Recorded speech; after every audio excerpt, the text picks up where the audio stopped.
Everyone, welcome to study कर।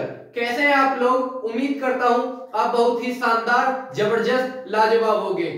आपकी तैयारी काफी अच्छी चल रही होगी क्योंकि स्टडी कर की टीम आपके लिए एक बहुत ही अच्छा कंटेंट प्रोवाइड करा रही है। तो दोस्तों, जैसा आज आपको पता है, आपका आज पॉलिटी का लेक्चर 6 चलने वाला है। लेक्चर 1, 2, 3, 4, 5 आपको मिल रहे होंगे। हर रोज आपको वीडियोस मिल रही है, अपलोड हो रही है और एकदम बेहतर और उम्दा कंटेंट आपको प्रोवाइड कराया जा रहा है। उम्मीद करूंगा कि आपको पॉलिटी में इतने अच्छे से पढ़ा रहा हूं कि अच्छे से आपको समझ आ रही होगी।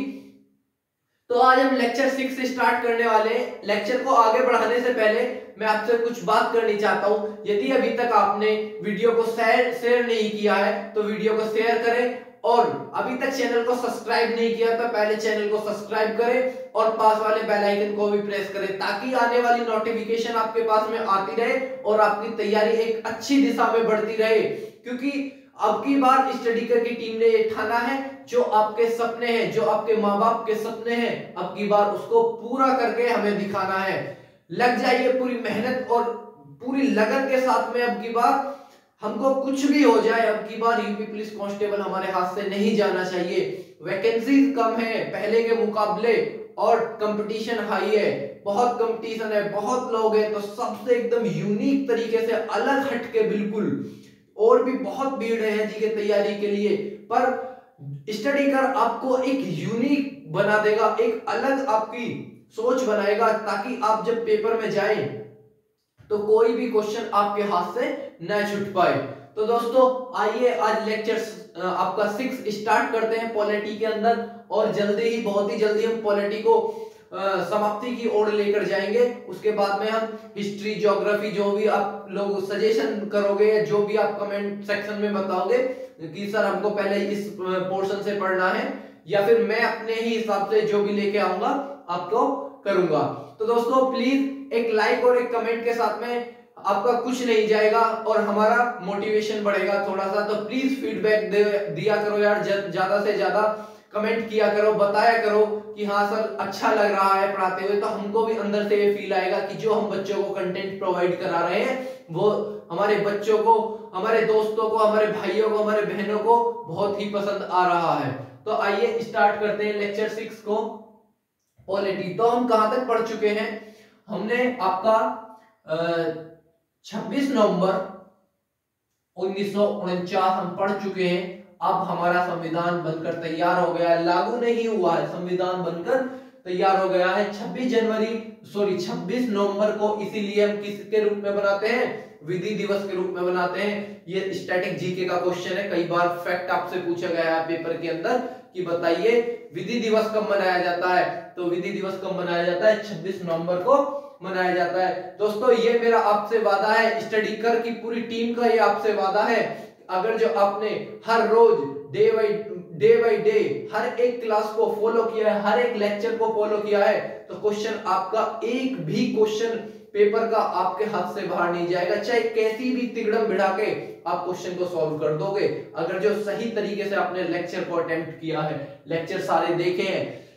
जरूरी नहीं कि जो मैं लिखवा रहा हूं सभी कुछ मतलब वही मैन हो, हर चीज को सुनो अच्छे से। जो मैं बोल रहा हूं, हो सकता है जो मैं बोल रहा हूं वो पेपर में आ जाए, कुछ भी आ सकता है मेरे भाई, कुछ भी। तो हर चीज को एकदम अच्छी तरीके से दिमाग को एकाग्रचित करके पढ़ना है हमको। ऐसे नहीं कि मन कहीं है और दिमाग कहीं चल रहा है, ऐसे कभी नंबर नहीं आने वाला है। अभी एक बैच ये चल रहा है, फिर आगे कोई और नई वैकेंसी आएगी तो फिर आप दोबारा से आके इसी बैच में मिल जाओगे, फिर कोई वैकेंसी आएगी। तो क्यों ना एक ही बार अच्छे मन से, ढंग से पढ़ लिया जाए और फाइनल सिलेक्शन ले लिया जाए और अपने माँ बाप के सपनों को पूरा कर लिया जाए। तो 26 नवंबर 1949 विधि दिवस के रूप में हम मनाते हैं। हमारा संविधान बनकर लागू हो चुका है, मतलब संविधान बन चुका है, लागू नहीं हुआ है। तो ये इस दिन जो हमारी पार्लियामेंट थी, जो संसद थी, मतलब जो हमारी संविधान सभा थी, जो संविधान सभा है वही आगे चलकर हमारी क्या बनती है? संसद बनती है। इस पूरी कहानी आज मैं आपको फुल डिटेल के साथ में, एकदम पूरे मजे के साथ में आपको पढ़ाऊंगा। आपको भी बहुत मजा आएगा, और जितना मजा लेके पढ़ोगे ना मेरे दोस्त, मेरे भाई, उतना ही आपको चीजें अच्छे तरीके से याद होंगी। चीजों को दैनिक दिनचर्या के साथ में जोड़ो, कनेक्ट करके पढ़ोगे जितना चीजों को, उतना ही अच्छे तरीके से आपको याद होंगी, उतने ही अच्छे तरीके से आप उनको रिवाइज कर पाओगे। तो 26 नवंबर 1949 हमारा संविधान बन चुका है। इस दिन क्या होता है, जो टोटल संविधान सभा में हमारे सदस्य कितने बचे हुए थे, 299। इसके पीछे मैंने सब कुछ आपको पूरी बैकएंड की स्टोरी बता रखी है कि आपका 47 में जो माउंटबेटन योजना आई थी उससे भारत और पाकिस्तान का बंटवारा हो गया था। टोटल पहले 389 सीटों पे चुनाव होना था, लेकिन उसमें से क्या हुआ, सीटें चली गई पाकिस्तान में। तो अभी कितनी बची थी भारत के पास में, 299, और 299 में से 284 सीटें, 299 में से 284 सीटें कहां थी, 284 सीटें मतलब कि 284 सदस्य, सीट मतलब एक आदमी का माजिए उस सीट पे प्रभुत्व होना कि हाँ इस सीट से मैं हूं। तो मतलब कि 284 सदस्य उस दिन संविधान सभा में उपस्थित थे, जिस दिन हमारा 26 नवंबर 1949 वाले दिन संविधान बनकर तैयार हुआ था। तो जब संविधान बनकर तैयार हुआ तो इसमें कितना समय लगा, इसके ऊपर कितनी डिबेट हुई, कितने दिन लगे, कितनी चर्चा हुई, कितना पैसा खर्च हुआ, कितने वर्ड यूज हुए, कितने देशों का अवलोकन किया गया, हर चीज को एकदम फुल डिटेल के साथ में हम अपन लोग पढ़ने वाले हैं। बिल्कुल आराम से पूरे लेक्चर को आराम से ढंग से पढ़िएगा। तो दो वर्ष 11 माह और 18 दिन का समय लगता है हमारे संविधान को। और जो हमारी संविधान सभा थी इसमें क्या था, इन लोगों ने कितने देशों का अवलोकन किया था, लगभग 62 से 63 देशों का इन्होंने अवलोकन किया। मतलब कि वहां के संविधान को पढ़ा, देखा और जहां जहां से चीजें अच्छी लगी वो चीजें उठा के अपने संविधान में कॉपी करी। मतलब ये जो 1947 का एक्ट आया था, इसमें कह दिया गया था कि भारतीय संविधान सभा पूर्ण रूप से स्वतंत्र है, वो किसी भी देश की संविधान से कोई भी चीज ले सकती है, कोई भी फंडामेंटल ड्यूटीज ले सकती है, राइट ले सकती है, कुछ भी ले सकती है। तो इसलिए इन्होंने 63 देशों का अवलोकन किया और भारतीय संविधान को बनाया। भारतीय संविधान का जो ज्यादा से एक बहुत बड़ा लिखित संविधान, सबसे बड़ा लिखित संविधान कहां का है, भारत का है। वो क्यों है, क्योंकि 1935 का जो अधिनियम है, 1935 का अधिनियम एक बहुत ही बड़ा अधिनियम था, जिससे भारत का 60% संविधान यहीं से लिया गया है। क्या, 1935 के अधिनियम से। बचा कुचा आपका अमेरिका, ब्रिटेन और फ्रांस, जर्मनी, रूस, आयरलैंड और दक्षिण अफ्रीका, विभिन्न कंट्रीज से सब कुछ कॉपी करा है हमने। तो 63 देशों का अवलोकन किया और 60% जो हिस्सा लिया है वो आपका 1935 के अधिनियम से लिया गया है। अब आगे इस पे कुल कितना खर्चा हुआ, इस पे 64 लाख रुपए लगे हैं, 64 लाख रुपए इसको बनने में लगे। और इसमें वर्ड है 1,45,000, 1,45,000। दोस्तों इस पे आपकी जो बैठकें हुई थी, कुल बैठकें कितनी हुई थी, 11 बैठकें हुई थी। मैं लिख देता हूं बैठक कितनी हुई थी संविधान सभा के लिए, 11 बैठकें हुई थी। 114 दिन तक इस पर बहस चली थी, 114 दिन तक बहस कह सकते हैं या चर्चा, क्या चर्चा चली थी 114 दिन तक इस पर। और आपका ये बता दिया 63 देशों का इसका अवलोकन किया था। अब एक चीज समझिएगा, ये हमारा लिख सकते हैं हम, यहाँ संविधान सभा लिख सकते हैं, यहाँ 284 सीटें आई थी 299 में से। तो मैंने एक चीज को यहाँ लिखा और इसी में से एरो निकाल कर चीजों को कनेक्ट करके पढ़ा। तो ये सबसे अच्छा और सरल तरीका होता है किसी भी चीज को याद करने का, रिवीजन करने का, कि एक टॉपिक लिखो और उससे रिलेटेड सारे फैक्ट वहां पे कनेक्ट कर दो, जोड़ दो। तो जो आपके एग्जाम के पॉइंट ऑफ व्यू से काफी अच्छे हैं वो मैंने यहाँ पे लिख लिए हैं। 26 जनवरी आ जाती है, 26 जनवरी 1950, 26 जनवरी 1950 पर। लेकिन एक चीज देखो, 26 नवंबर 1949 में हमारा संविधान बनकर तैयार हो गया, लेकिन लागू किस दिन किया गया, 26 जनवरी 1950 को। तो इतने टाइम के बीच में आखिर हमको किसी ऐसी संस्था या ऐसे एक पार्लियामेंट की तो जरूरत थी जो आगे देश के कानून को लागू करती रहे, चलाती रहे। तो जो संविधान सभा थी,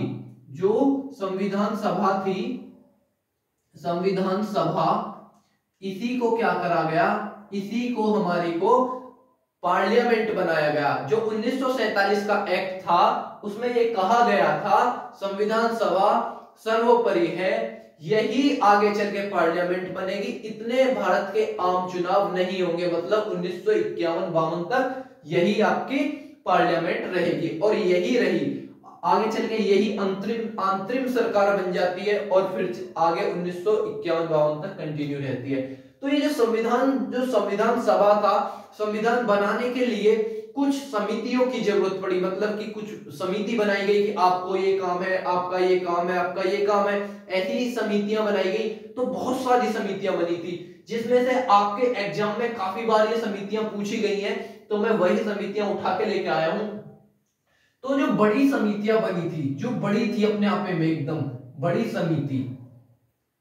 बड़ी समिति जो बनी थी उनकी संख्या थी 8। कितनी थी? 8 संख्या थी। इनमें से पूछ लेता है कि कौन इसके अध्यक्ष कौन थे, इसके अध्यक्ष कौन थे। तो आज हम एकदम अच्छे से फुल डिटेल पढ़ेंगे। प्रारूप समिति, तो प्रारूप समिति सबसे इंपॉर्टेंट समिति है। कई बार पेपर में आपने देखा होगा, आपके पेपर में ये तो बार बार रिपीट होती रहती है कि प्रारूप समिति के अध्यक्ष कौन थे। तो कह सकते हैं डॉक्टर भीमराव अंबेडकर। डॉक्टर भीमराव अंबेडकर प्रारूप समिति के अध्यक्ष थे। और इसमें कुल कितने लोग थे? 7 लोग थे इसमें प्रारूप समिति में। और ये जो गठित हुई थी, सन पूछ लेता है कई बार, तो 29 अगस्त और 1947 29 अगस्त 1947 को प्रारूप समिति का गठन हुआ था। मौलिक अधिकार उप समिति, मतलब कि एक समिति बनाई गई थी, उसके अंदर कुछ छोटी समितियां थी, मतलब कि उप समिति कह सकते हैं हम। तो मौलिक अधिकार उप समिति के कौन थे? जेबी कृपलानी। कौन थे? जेबी कृपलानी थे। संघीय संविधान समिति, तो संघीय संविधान समिति के अध्यक्ष कौन थे? आपके नेहरू जी थे,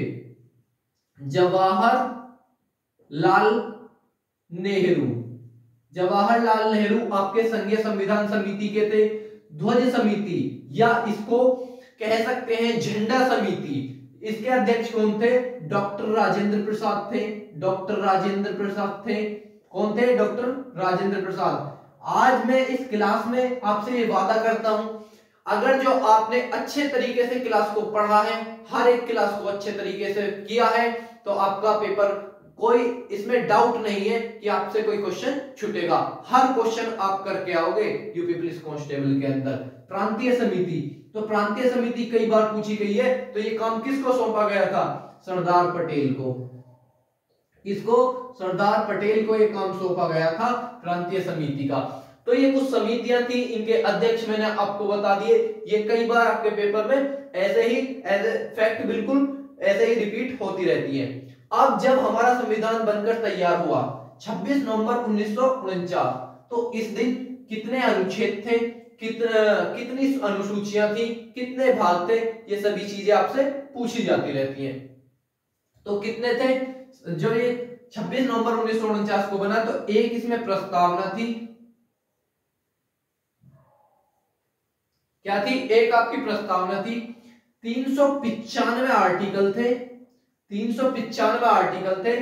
8 अनुसूचियां थी, 8 अनुसूचियां थी आपकी। और भाग कितने थे? 22 भाग थे। कितने भाग थे दोस्तों? 22 भाग थे। अब बात करते हैं प्रस्तावना। जब ये शब्द यहां जगह आ ही गया है, तो प्रस्तावना के लिए बात कर लेते हैं। तो ये आपका 13 दिसंबर, जब हमारी संविधान सभा बनी और काम करना इसने अगस्त में स्टार्ट किया था 1946 में। तो जब ये प्रस्तावना जो आया, जो प्रस्तावना है, इसका नाम पहले उद्देश्य था, जो एक जवाहरलाल नेहरू 13 दिसंबर 1946 को लेकर संविधान सभा के बीच में उपस्थित होते हैं और बताते हैं कि आखिर हमारा उद्देश्य क्या होना चाहिए, संविधान सभा को बनाने का उद्देश्य क्या होना चाहिए, किस टाइप से हमको बनाना चाहिए। तो ये जो उद्देश्य का है, यही आगे जाकर प्रस्तावना बनती है। और ये कितना? 22 जनवरी 1947 को संविधान सभा द्वारा अपना ली जाती है और इसी को आगे चल के क्या कर दिया जाता है, भारतीय संविधान की प्रस्तावना बना दिया जाता है। तो ये आपकी कुछ बेसिक चीजें हो गई जो अभी तक हमने पढ़ी थी, कुछ एक्स्ट्रा मैंने इसमें बताई है। तो अब मैं इसको रफ करता हूं, आगे कंटिन्यू करेंगे। तो दोस्तों आइए करते हैं, देखते हैं इनको। अंतरिम सरकार में ये लोग क्या रहे थे और स्वतंत्र भारतीय मंत्रिमंडल में ये लोग क्या रहे थे। मैं बस वो आपके सामने नाम लिए हैं जो चेंजेस हुए थे, मतलब कि इसी में से क्वेश्चन पूछे जाने की ज्यादा संभावना रहती है। और आप प्रीवियस ईयर उठा के देखना, जब भी क्वेश्चन पूछा गया है इन्हीं में से पूछा गया, क्योंकि बच्चा कंफ्यूज हो जाता है कि जॉन मैथाई कौन थे और स्वतंत्र भारत के मंत्रिमंडल में कौन थे, यहाँ के बच्चा फंस जाता है। तो जॉन मैथाई अंतरिम सरकार में जो थे वो थे उद्योग एवं आपूर्ति, उद्योग एवं आपूर्ति मंत्री थे। और जब इधर गए, मतलब कि आपका स्वतंत्र भारत के मंत्रिमंडल पे जब ये पहुंचे, अब भारत स्वतंत्र हो गया था 1947 में, जब ये बना दिए गए कौन, रेल मंत्री।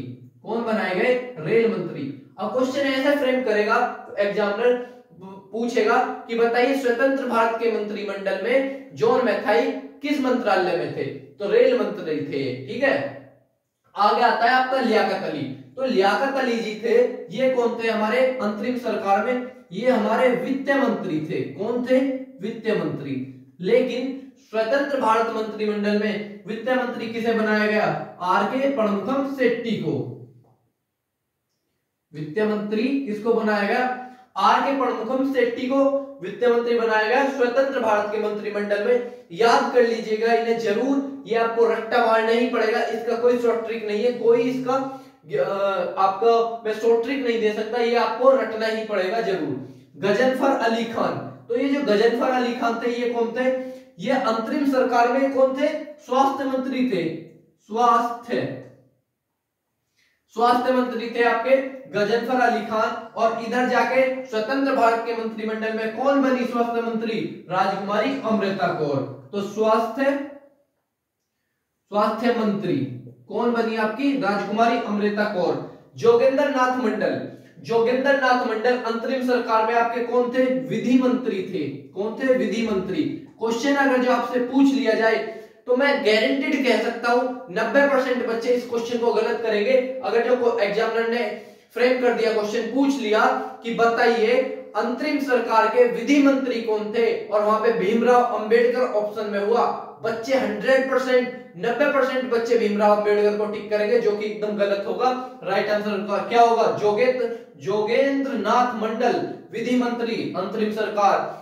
यही स्टडी कर की टीम का उद्देश्य है कि जब आप लोग वहां जी के पेपर में हो तो वो जो 10% बचे हैं आप उनमें से बनो। तो स्वतंत्र भारत के मंत्रिमंडल में कौन थे, डॉक्टर भीमराव अंबेडकर थे विधि मंत्री, ठीक है। विधि मंत्री आपके डॉक्टर भीमराव अंबेडकर थे। तो ये था अंतरिम सरकार और स्वतंत्र भारत का मंत्रिमंडल। अब हम बात करते हैं, अब हम एकदम संविधान, जो हमारी संविधान की किताब है, अब हम उस पर चर्चा करेंगे, उसको पढ़ने वाले हैं। तो मैं अभी पीछे आपको बताया कि जो भारतीय संविधान है, भारतीय संविधान का 60% हिस्सा 1935 के अधिनियम से लिया गया है। तो दोस्तों जो ये 60% हिस्सा लिया गया 1935 के अधिनियम से, और आपके डीपी एसपी कुछ आयरलैंड से लिए गए हैं, फंडामेंटल ड्यूटीज आपकी कहीं और से लिए गए हैं, फंडामेंटल राइट आपके कहीं और से लिए हैं। तो डिफरेंट देशों से आपके ये संविधान लिया गया है। तो जाहिर सी बात है कहीं की चीजें कुछ कठोर भी है, कुछ आसान भी है। इसीलिए भारतीय संविधान को क्या कहा जाता है, कठोरता एवं लचीलेपन का क्या कहा जाता है, मिश्रण कहा जाता है। किसको, भारतीय संविधान को। क्यों, क्योंकि जैसे देखा जाए अमेरिका के संविधान से हमने कुछ लिया है, तो अमेरिका का संविधान एकदम कठोर है। कैसे, अभी तक जो अमेरिका का संविधान है उसमें जो बनने में कुल कितना समय लगा, 4 माह। 4 माह में अमेरिका का संविधान बनकर तैयार हो गया। वहां जी के क्या है, केंद्र का एक अलग संविधान है और राज्य का अपना एक अलग संविधान है। वहां पे 2 संविधान है, पर हमारे यहाँ क्या है, सर्वोपरि क्या है, एक संविधान है, वही केंद्र का है, वही राज्य का है। वहां पे दोहरी नागरिकता है, यहाँ एकल नागरिकता है। तो यहाँ पे 4 महीने में इनका संविधान बनकर तैयार हो गया, और कुल मात्र कितने आपके आर्टिकल रहे, मात्र 7 आर्टिकल रहे, और हमारे में जब बना तो 395 आर्टिकल थे। तो अमेरिका का जो संविधान है वो कठोर इसलिए है क्योंकि वहां जी अमेंडमेंट करना इतना आसान नहीं है, और जबकि भारतीय संविधान में कुछ चीजों में आसान है और कुछ चीजों में कठिन है। जैसे बात कर लेते हैं, यदि कोई ऐसा आपका बिल आया है संसद के अंदर जिसको पास करना बहुत कठिन है, जो कठोरता का है, तो उसके लिए कम से कम 2/3 मतलब कि 2/3 सदस्य, मतलब लगभग 67 से 68% वोटिंग चाहिए उसके फेवर में, तब वो चीज आसानी से पास हो पाएगी। तो इसलिए कह सकते हैं कि भारतीय संविधान कहीं जगह बहुत कठिन है और कहीं जगह बहुत आसान है। कुछ जगह लगभग 50% की वोटिंग से ही बिल पास हो जाता है, तो 1/2 से भी पास हो जाता है। तो ये एक लचीलेपन का उदाहरण है। बात कर लेते हैं जैसे आपका ब्रिटेन में जो क्या है, पार्लियामेंट सर्वोपरि है। जो पार्लियामेंट ने बिल बना दिया आपके लिए वही सब मतलब संपूर्ण होगा, सबके लिए एकदम सर्वोपरि होगा। ना ही उसमें सुप्रीम कोर्ट कुछ करेगा, ना ही संविधान कुछ करेगा। जो पार्लियामेंट, जो संसद ने कह दिया वही सब कुछ होगा। किसमें? आपका ब्रिटेन में। लेकिन अमेरिका में क्या सर्वोपरि है? अमेरिका में सुप्रीम कोर्ट सबसे ऊपर है। तो वहां का सुप्रीम कोर्ट सबसे पावरफुल सुप्रीम कोर्ट माना जाता है। कहां का? यूएसए का। इसीलिए भारतीयों ने क्या करा, दोनों के बीच का बना दिया, मतलब कि संविधान सर्वोपरि कर दिया और आपका पार्लियामेंट को उसके अधीन कर दिया, और आपका सर्वोच्च न्यायालय को भी। मतलब कि पार्लियामेंट कोई भी ऐसा बिल नहीं लेकर आएगी जो कि संविधान का उल्लंघन करती हो।